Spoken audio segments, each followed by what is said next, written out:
আজ তোমাদের সাথে শেয়ার করছি সুন্দরবন ভ্রমণের কিছু সুন্দর মুহূর্ত। গোসাবা আইল্যান্ডে 02 রিসর্টে আমরা উঠেছিলাম। গোসাবাতে আমরা কলকাতা থেকে ট্রেন পথেও আসা যায়, ক্যানিং হয়ে আবার গাড়ি নিয়েও আসা যায়। আমরা গাড়িতে করেই সবাই এসেছি 9-10 জন। এই রিসর্টে উঠেছি, এখান থেকেই শুরু করলাম। খুব বড় রিসর্ট, অনেক রুম আছে। আমরা একদম শেষের দিকেই ছিলাম, দোতলায়। তোমাদের সাথে প্রথমে রিসর্টটাকে আমি শেয়ার করছি, তারপর আরও অনেক কিছু শেয়ার করব। চলো দেখতে থাকো, আশা করি তোমাদের ভালোই লাগবে। এই যে 02 রিসর্ট, আশা করি ভালো লাগবে।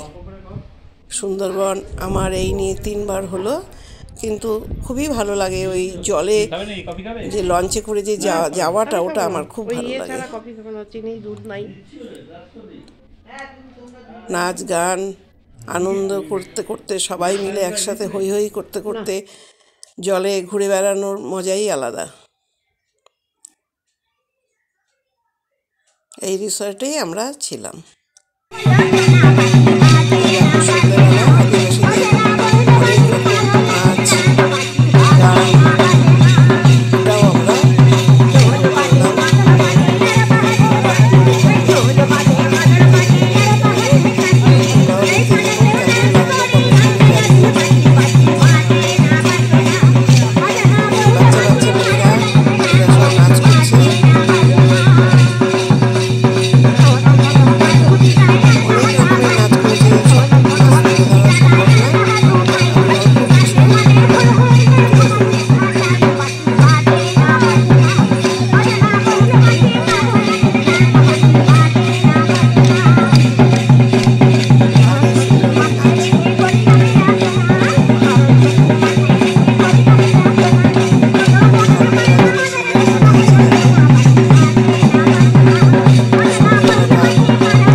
এবার আমরা ছুটে চলছি মিনি লঞ্চে করে।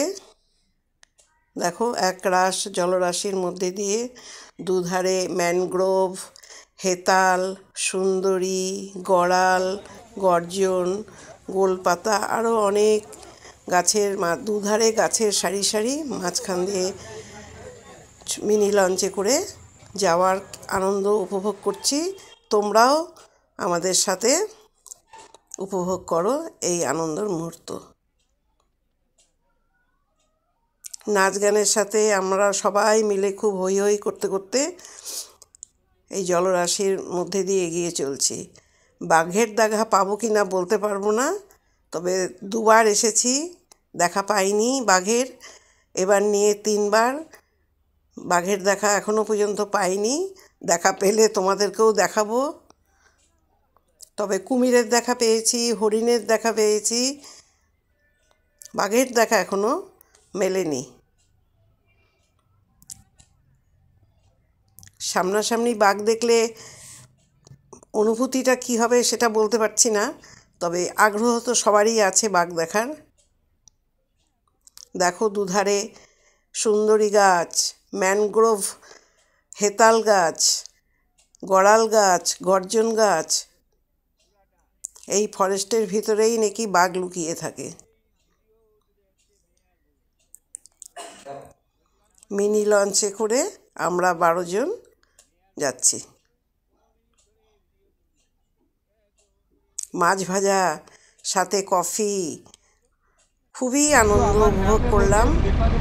সেই আনন্দের মুহূর্তটাই তোমাদের সাথে শেয়ার করছি।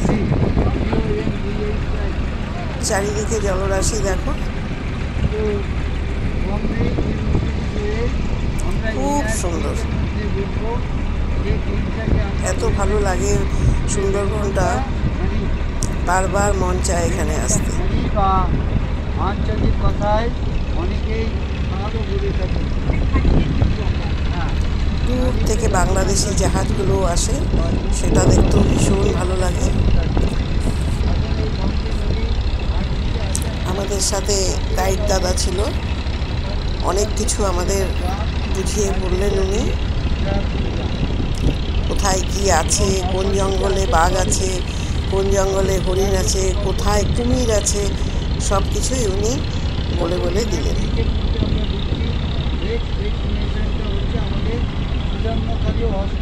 প্রচুর এরকম মিনি লঞ্চ যাচ্ছে একসাথে। এই যে গাইড দাদা কিছু বলছেন, সেখান থেকে ওঠার পরেও ওনার কথা শুনে ভালো লাগলো। অনেকটা দূরে শহরটা হচ্ছে দোবাঙ্কি কথাটা অর্থ হচ্ছে ইস্টার্ন পয়েন্ট, অর্থাৎ যে দ্বীপটি আছে তার দুটো বাঁকে হর্সের হর্সিং পয়েন্ট বা দ্বীপের হর্সিং পয়েন্ট। সেই জন্য ওই জায়গাটিকে বলা হচ্ছে দোবাঙ্কি, যেখানে ক্যানাডি অস্কার প্রথম অস্কার আছে। এই পর্যন্ত আপনাদের পাঠিয়ে এই জন্য আমরা এখানে তৈরি করছি না, এবং যখনই ঢুকছি তখনই আমাদের নিজেদের ফরেস্ট থাকার জন্য আমরা এখানে মাছ থাকার সম্ভাবনা বেশি থাকবে। আমাদের দুপুরের লাঞ্চ একটা দেখো, পালং শাকের তরকারি, চিংড়ি মাছ দিয়ে, বেগুন ভাজা, স্যালাড, ডাল, 2-3 রকমের মাছ ভাজা, অনেক কিছুই এরা দিয়েছে এবং রান্নাও খুব সুস্বাদু। সকালে লুচি, তরকারি, মিষ্টি, সেটা আর ভিডিও করা হয়নি। দুপুরের লাঞ্চটাই আমি অল্প একটু তোমাদের সাথে তুলে ধরলাম। সুন্দরবন ছোট ট্যুর, খুবই ভালো লাগে। 2 নাইট 1 ডেজ করা যায়, আবার 1 নাইট 2 ডেজ করা যায়।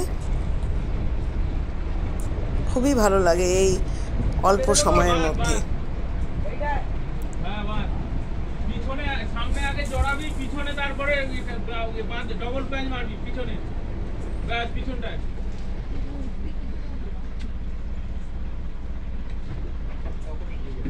ছোট ছোট লঞ্চগুলোকে দেখো একসাথে লাগিয়েছে।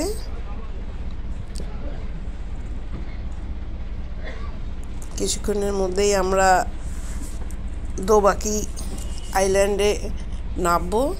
বন্ধ করে দে, বন্ধ করে দেবো ক্লাসে। এটা রাখো তো নিচে। গাইড দাদাই সব বলে দেবেন।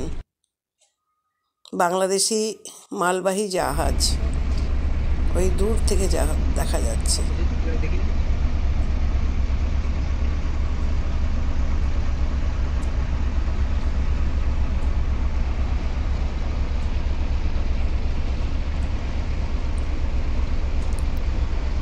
কিছু আনন্দ মুহূর্ত ফাঁকা তোমাদের সাথেই শেয়ার করছি। এটা প্রথম পর্ব আমি দিচ্ছি, এরপরে আমি আবার দ্বিতীয় পর্ব দেব, কারণ ভিডিও অনেক বড় হয়ে যাবে নাহলে।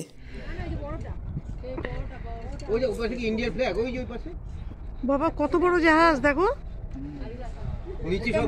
মালবাহী, ওটা কার্গো। না, ইন্ডিয়ার ফ্ল্যাগ দেখো, ওই যে উপরে, ওই যে উপরে ওটা ইন্ডিয়ার ফ্ল্যাগ। এর আগে একটা গেছে বাংলাদেশ জাহাজ, এগুলো বাংলাদেশে মালপত্র দিয়ে ফিরছে।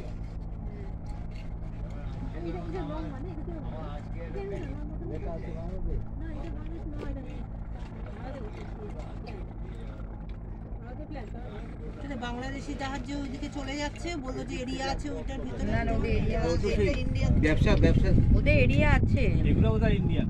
হ্যাঁ, ফ্ল্যাগ তো ইন্ডিয়া। দিয়ে যাচ্ছি, এটা হ্যাঁ, অ্যাকচুয়ালি সুন্দরবন দুবাঁকি এরিয়া, এবং আমরা যে দুবাঁকি এরিয়ার মধ্যে যখন আমরা ঢুকলাম, আগে আমরা কেজিং হয়ে গেলাম, কারণ জায়গাটা হচ্ছে বাঘেরই জায়গা, আর আমরা এসছি বলে আমরা কেজিং, তার অপোজিট।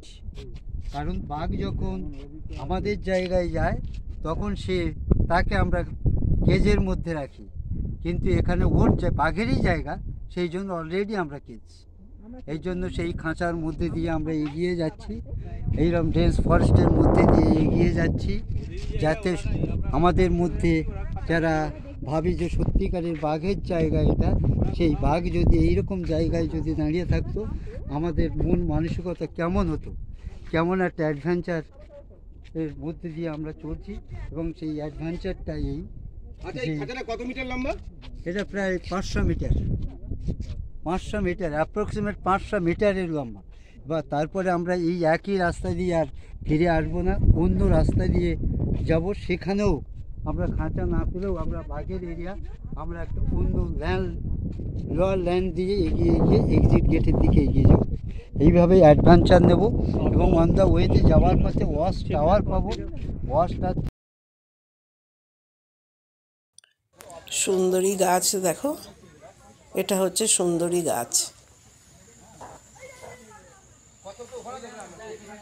প্রথম থেকে শেষ পর্যন্ত দেখো সুন্দরী গাছ।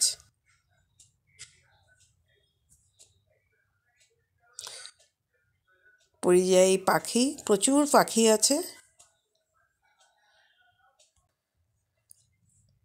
কেমন লাগলো কমেন্ট করে জানিও। আবার নতুন পর্বে তোমাদের সাথে দেখা হবে।